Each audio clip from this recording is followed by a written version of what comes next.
Hey everybody, it's been a while since I actually made a video just about the Cube Computer MidTower Deluxe. Usually back in the day before I was really into doing PC repair and before I had all this stuff to make videos about, most of my videos were just about my computers and nothing much else. But nowadays I'm making so many videos about power supplies, fixing up people's computers, tutorials on how to do things, software rants, you name it, you can find on Cube Computer channel. But anyways, I figured I'd go ahead and just make a video about the Cube Computer MidTower Deluxe. Let's go and call it a 4/20/2013 update on the Cube Computer MidTower Deluxe. First off, this computer was originally built in May 2007. And I'm actually going to create a video, a timeline video of every generation of this computer from May 2007 through now. It's going to be pretty interesting.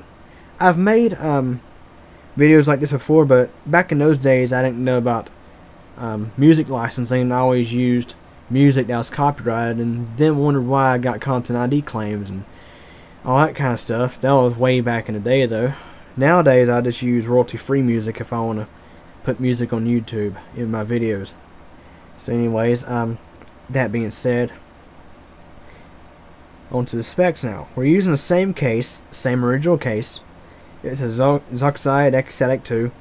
I originally paid $29.95 for it, something like that, off of Zoxide back in May 2007.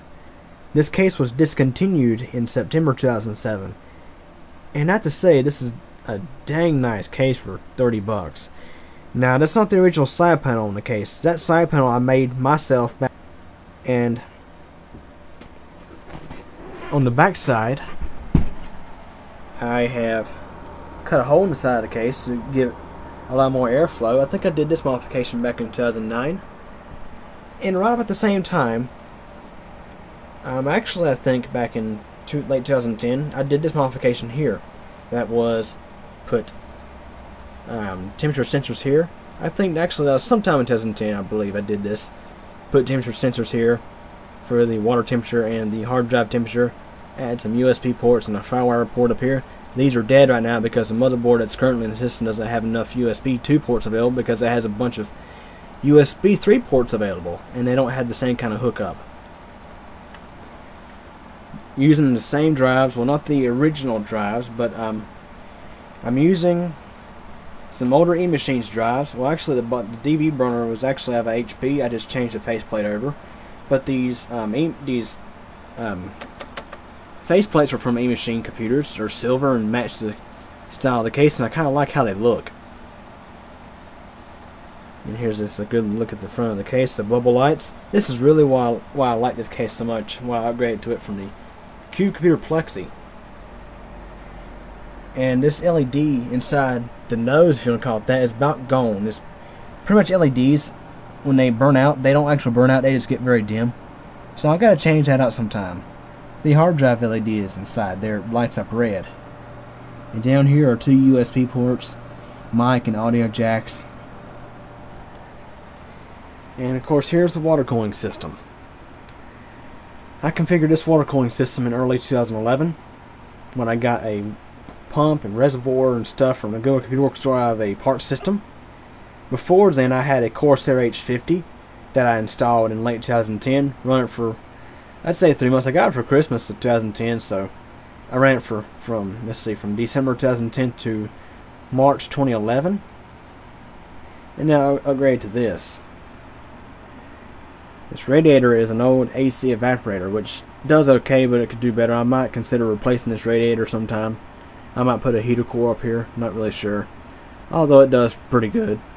It has 8 fans on it, but only 4 running right now. I got the big ones turned off since it's cool in here, and this thing is much quieter with just these 4 fans, and it still runs at a decent temperature. This is the reservoir, thermal tank, and a thermal tank pump. That pump there is, I believe, I don't know, 7 years old. Runs just fine. The tubing I got from Lowe's when I built this setup. This Lowe's tubing has been on here for over 2 years. So you can go to Lowe's and use their tubing and it will last. This system has non-conductive fluid XP coolant inside that is, of course, non-conductive, and it's not hazardous to drink. Let's say if a dog comes in here and this thing leaks out its coolant, if the dog drinks the coolant or whatever, it won't hurt the dog, because I do have animals that come in here. Anyways, let's go ahead and look inside. The motherboard in this system is an ASRock 890FX Deluxe 4. I got this for a decent price off of Newegg. The reason why I stuck with the 890 chipset was because I wanted to still have ID support, and I still got a floppy disk drive in this thing, and this case has this permanently molded in. And let's say if I wanted to eventually get rid of this floppy drive, I'd probably take a saw, a Dremel or something, and cut this out somehow. Anyways, below that is a card reader. The CPU is an AMD FX 8120 running at 4.2 gig. Just a simple multiplier overclock. We have 12 gigs of G-Skill DDR3 1600. I've had this RAM for quite a while now. There's that brand new Thermaltake power supply. It's been in service for I'd say a couple weeks now. Running just great. Modular power supply, single 12 volt rail, 62 amp 12 volt rail. Down here is a video card. It's a XFX Radeon HD 6750. I think it's a 1 gigabyte card. And I had to do a fan replacement on that card when it was only 3 months after 3 months of use. And that fan is still working just fine now installed. That fan there will probably last the life of the video card. The video card runs very cool. Below that is, let's see, a Ethernet adapter, gigabit LAN adapter. I run a Ethernet bridge in this thing. One Ethernet cable goes to my switch in another room. The other cable goes to a crossover cable for repairing other people's computers, for file transfer and internet access, that kind of stuff. Real simple steps, that way I don't have to run a whole nother cable in here, or I have to deal with an extra switch or something in here. Just run crossover and it runs just fine. Below that is the new Seaton Infinity V4 quad tuner card. This is a cable card tuner. You can tune up to 4 channels at once, and you can stream those channels to different computers. Well, you can stream the tuners and assign them to other computers on the network. That's the really cool thing about this tuner card. So this way you only need 1 cable card and 1 tuner card for up to 4 TVs. It's currently running 2 TVs right now. Only 3 tuners are in service. It's going to be running 3 TVs. Basically 2 computers and 1 media center box on a TV. Anyways, moving on. Below that is a telephone modem for sending faxes over MTDX Plus. That works pretty good. I don't have to use it very often, but it's crazy people still like to send faxes once in a while. Here's a 120mm fan. That fan has been in this case for, jeez, I don't know how many years. Been there for a while. There's a side panel fan. It's a cheap Sanley sleeve bearing fan. I've only had to oil it like once or twice. Fan runs all the time. Never had a problem with it. This computer has 4 hard drives. Every bay is filled.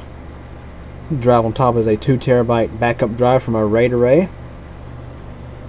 Those 2 drives there are 2 1 terabyte drives in a RAID strata configuration. The 3 drives up top are SATA 6 gigabit per second drives, and the one down there is a 1 terabyte. The very bottom is a 1 terabyte Western Digital green power 5400 RPM drive. Just a basic SATA 3.0 drive. I'm using that to store my TV on right now, since I'm now recording a lot of TV shows in high definition. It requires a lot of space. And of course, there's the backside of the optical drives. If I can find me a SATA DVD-ROM, I'll go and swap those out for SATA drives. I already got a couple of SATA DVD burners around. So anyways, that's a good look inside the computer.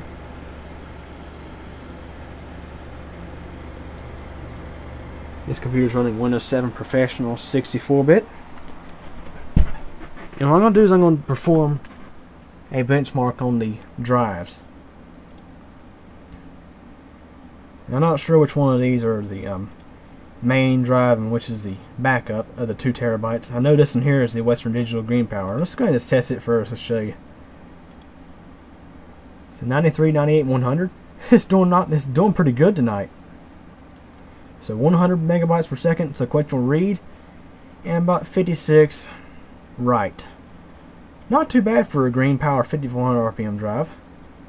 It is doing random access read speed. Now, of course, normally this drive sits idle. There's no TV being recorded, so it's just sitting idle. That's another reason why I could get such good numbers. I'll let it finish this up.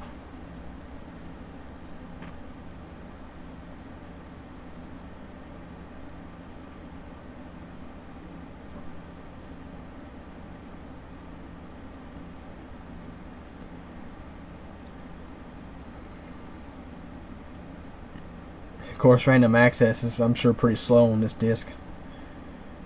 Being a 5400 RPM and a Green Power drive, it's not very. It's one of the older Green Power drives, actually.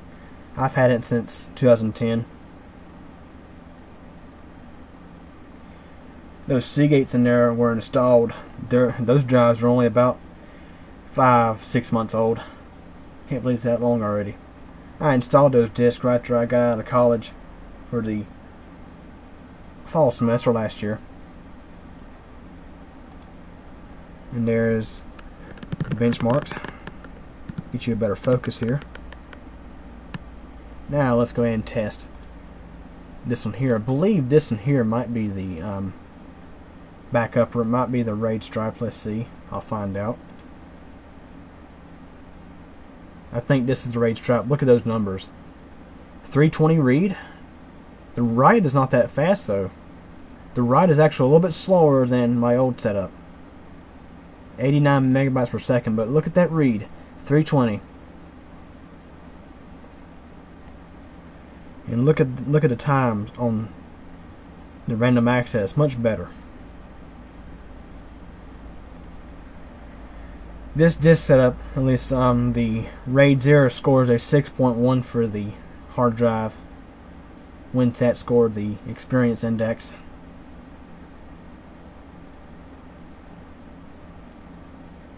I'm going to test the backup drive in just a moment. It usually lists itself as the first drive in this utility, and the disk manager too. Speaking of, I'll go ahead and pull it up just to make sure we're accurate in terms of the drives. Had it completed successfully. I'm going to disk management here, and I'm going to go ahead and see which one is which.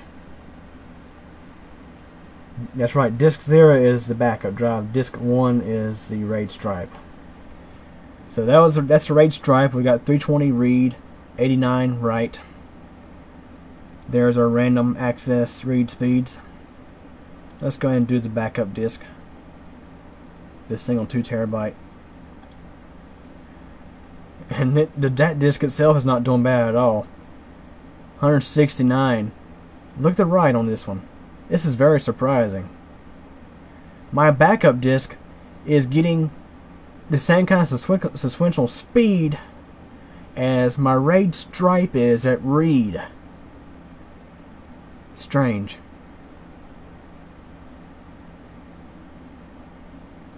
I tell you, those new Seagate drives, they're pretty fast. The SATA 6 gig, I think these are 64 megabyte cache drives. These things move. I tell you what, it's nice to be able to pull up files very fast. But of course, it's still not as fast as a solid state disk, and I'm not going to actually install one of those right now because I got everything configured the way I want to. I'm running the same Windows install I've been running for going on over 2 years. I originally did this Windows install back in November 2010. So I've been running this Windows setup for over 2 years now. Okay, there's a look at the benchmarks for the drives. Now I'm going to show you the WinSat scores on this system.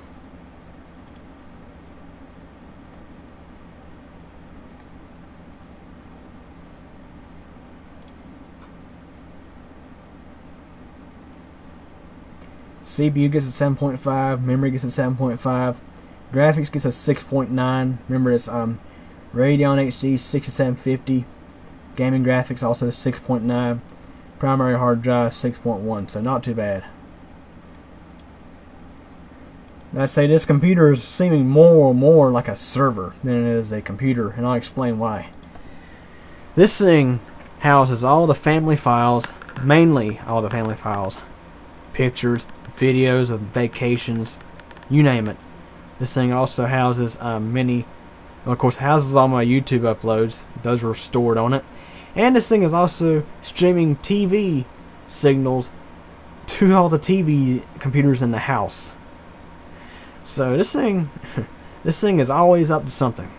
Whether it be like your basic computer, or recording TV shows, or streaming those TV shows to other computers. This thing stays pretty busy. And it's funny, years ago when I first built this computer, I was dreaming of it being water cooled and stuff, hoping one day I'd have a nice water cooling system, have a nice CPU in it.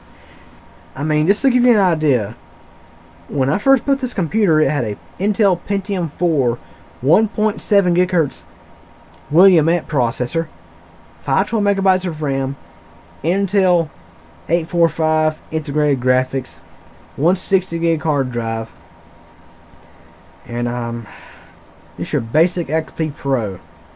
Nothing too special, it's just a basic computer back then. And look what it has come to now. It just takes time. And to spend a little money over time, don't spend all your money at once, just spend a little money over time, upgrade a little bit over time, and you have a nice system in a couple of years or so. So anyways, that was an overview of the Cube Computer MidTower Deluxe. And I'm going to create a timeline video for this thing pretty soon. So anyways, any questions or comments, feel free to ask, and thanks for watching.